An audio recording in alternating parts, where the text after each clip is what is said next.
ಒಂದು ಸಿಂಪಲ್ಲಾಗಿ ಮಾಡೋ ಫ್ರೈಡ್ ರೈಸ್ ಇದು ಹೇಗೆ ಅಂತ ನೋಡೋಣ. 2 ಆನಿಯನ್ಸ್, 1 ಕ್ಯಾಪ್ಸಿಕಮ್, 2 ಪೊಟ್ಯಾಟೊ, 10ವರೆಗೂ ಬೀನ್ಸ್, 2 ಕ್ಯಾರೆಟ್ಸ್ ಈ ಥರ ಕಟ್ ಮಾಡ್ಕೊಂಡಿದ್ದೀನಿ. ಇದ್ರ ಜೊತೆ ನಾನು 2 ಕೆಚಪ್ನ ತೊಗೊಂಡಿದ್ದೀನಿ, 2 ರುಪೀಸ್ ನಾವು.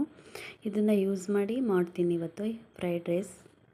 ಮೊದಲಿಗೆ ಒಂದು ಬಾಣಲಿಯಲ್ಲಿ 3 ಟೇಬಲ್ಸ್ ಅಷ್ಟು ಆಯಿಲ್ ಹಾಕ್ಕೊಳ್ಳಿ.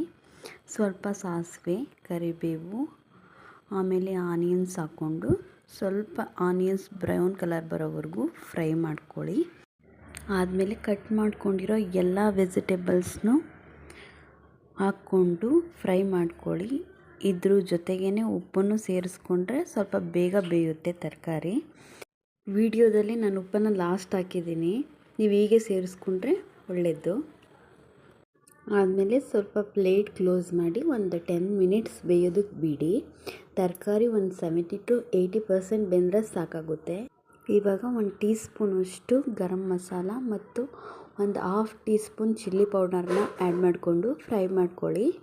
ನಂತರ ನೀವು ತೊಗೊಂಡಿರೋ 2 ಕೆಚಪ್ಸ್ನ ಇವಾಗ ಆ್ಯಡ್ ಮಾಡ್ಕೊಳ್ಳಿ.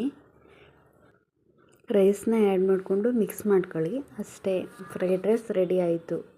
ಆನಿಯನ್ ಜೊತೆ ನೀವು ಸರ್ವ್ ಮಾಡ್ಕೋಬೋದು. ರುಚಿಯಾದ ಫ್ರೈಡ್ ರೈಸ್. ನೀವು ಒಮ್ಮೆ ಟ್ರೈ ಮಾಡಿ ಕಮೆಂಟ್ ಮಾಡಿ ಹೇಗೆ ಬಂತು ಅಂತ. Thank you, bye.